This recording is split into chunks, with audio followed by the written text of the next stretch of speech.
한덕수가 지금 헌법재판관 가장 중요한 건 이제 내란 특검, 김건희 특검도 있습니다만 가장 중요한 건 헌재 재판관 임명하는 건데 오늘 내일 지금 청문회를 하잖아요. 그러면은 24일로 이제 기한을 24일까지 뭔가 명확한 입장을 발표하지 않으면은 탄핵하겠다. 민주당이 이렇게 나온 거는 결국 내일까지 청문회 끝나고 일사천리로 빨리 크리스마스 전에 한덕수가 입장 표명을 하거나 아니면은 임명 동의안 바로 제출하면 그냥 바로 처리해라 라는 이야기인 거죠. 근데 이제 한덕수는 그거를 할 의사가 지금 없는 겁니까? 아니면은 눈치 보는 거예요? 제가 볼 때는 없는 것 같다는 느낌이 없어요? 많아요. 그러니까 이제 지금 핵심이 뭐냐면 오늘이라도 상설 특검을 추천 의뢰할 것인가의 문제가 핵심인 거죠. 그러니까 한덕수가 소위 지금 위법적인 행위를 하고 있는 거죠. 왜냐하면 상설 특검이라고 하는 건 지체 없이 추천 의뢰를 해야 되는데 지금 12일 본인이 권한 대행한 지 지금 7일인가 8일이 지난 상황이기 때문에 뭉개고 있는 거예요. 예. 그러니까 법을 어기고 있는 상황이어서 일단 6개 거부권 같은 경우는 민주당이 일정하게 좀 거기까지는 양보하는 측면이 있었습니다만 그 이후엔 양보하지 못하겠다고 했는데 첫 번째 가닥이 상설 특검을 오늘 내일 중에 추천 의뢰할 것인가의 문제 하나하고 그다음에 본인이 어느 시점에 이 쌍특검, 그러니까 내란 특검과 김건희 특검에 대해서 오케이 할 거냐 이 부분 이 두 가지 가닥을 내일까지 내지 않으면 탄핵을 하겠다라고 얘기를 하는 거고요. 뭐 헌법재판소 재판관 임명 같은 경우는 제가 볼 때는 뭐 27일, 28일 뭐 이 시점이 아직 남아 있기 때문에 그건 약간 차후의 문제이더라도 여기에 대해서까지도 아무런 반응을 하지 않는다면 제가 볼 때는 한덕수는 할 생각이 없다라고 국민들한테 얘기하는 거 마찬가지다. 거부권을 행사했을 때에는 기존에 이 정부가 거부권을 얘기했으니까 거부할 수 있다라고 하는 논리로 얘기했을지 모르겠습니다만 본인이 내란의 피의자이고 김건희 특검은 압도적 다수의 국민들이 요구하는 상황인데 이 두 개 다 아무런 반응을 하지 않는다라고 하는 건 하지 않겠다. 그럼 하지 않겠다는 의도가 뭐냐? 그러니까 얘기가 나오는 게 뭐냐면 검찰과의 얘기가 나오는 거예요. 용산과 검찰과의 밀착. 그래서 지금 공수처가 체포를 하지 못하는 중요한 이유 중에 하나도 체포를 하게 되면 20일 이내에 기소를 해야 되는데 기소를 하게 되면 기소 여부는 공수처가 하지 못하니까 검찰에 넘겨야 되는 상황이에요. 그렇죠. 그러니까 모든 것을 검찰에 넘겨야 되는 상황인데 그 전에 특검이 안 되면 검찰이 모든 것을 손에 쥐게 되는 상황이 벌어지게 되는 거죠. 전 그래서 그것 때문에라도 지금 엄청난 좀 압박들이 들어가고 있는 거 아닌가. 그 한덕수에게 아니면 내란 특검의 특검이 기소를 못하게 하려면 특검을 미뤄야 된다. 그거는 이해가 돼요. 네. 그래서 뭐 윤석열이 그거를 압박을 넣을 수 있다. 근데 헌재 재판관 같은 경우는 윤석열이 계속 지금 뭐 수치 거부를 하고 있는 그런 차원으로 한덕수가 행동할 이유는 없잖아요. 그러니까 이게 바둑에서 수순이 중요하지 않습니까? 네. 바둑은 둘 줄 모르는데 네. 수순이 중요하다고들 하더라고요. 그렇죠, 그렇죠. 네. 그 한덕수 이 권한대행이 헌법재판소 재판관 임명을 가지고 요걸 인질로 잡은 것 같아요.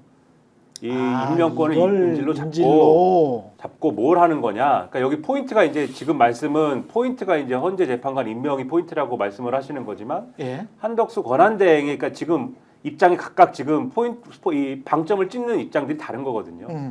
이 한덕수 권한대행이 입장에 방점을 찍는 거는 거부권 행사입니다. 제가 볼 때는 특검 거부권 행사에 방점을 찍는 것이고 이 특검 거부권 행사를 일단은 하는 게 먼저고 이걸 할 건데 그러면 지금 김건희 특검하고 내란 특검에 대해서 거부권 행사를 하면은 민주당이 탄핵을 한다고 할 것인데 그렇죠. 헌재 재판관 임명이 남아 있는 거죠.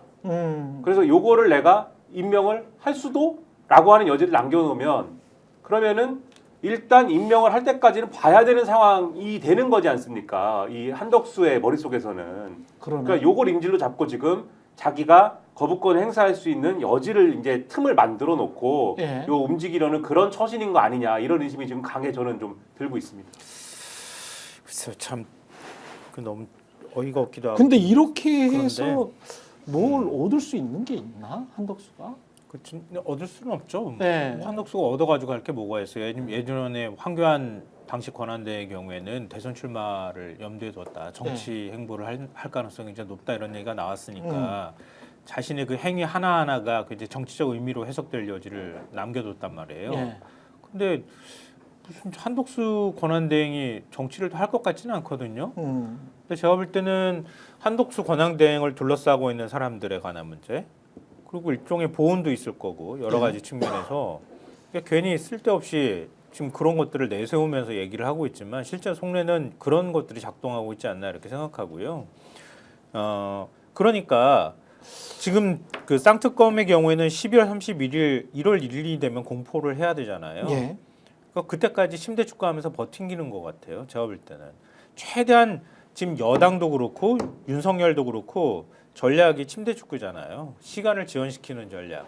그래서 헌재 심판도 좀 늦게 들어가고 헌재 결정도 늦게 나오고 이게 전체적인 어떤 그 전략이란 말이에요.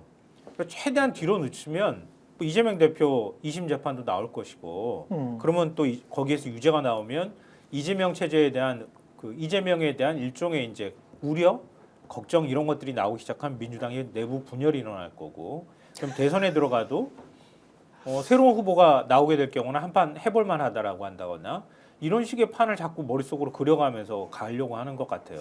너무 그 연장선이라고 오래된 보여요. 프레임 아닌가 싶은데 그렇게 세상에 그렇게 머릿속으로 굴리는 대로 돌아가면 뭐 얼마나 쉽겠어요. 그게 쉽게 말해 이제 저 아침 방송 라디오 시사 프로에서 늘 나오는 어떤 패널들이나 이른바 이제 중도라는 정치인들이 나와서 하는 어떤 식상한 논리인데 제가 그제였죠. 갤럽을 보니까 갤럽을 그 분석 기사들이 그런 기사들은 안 나오던데 갤럽 보니까 이미 상황이 끝난 것 같던데요.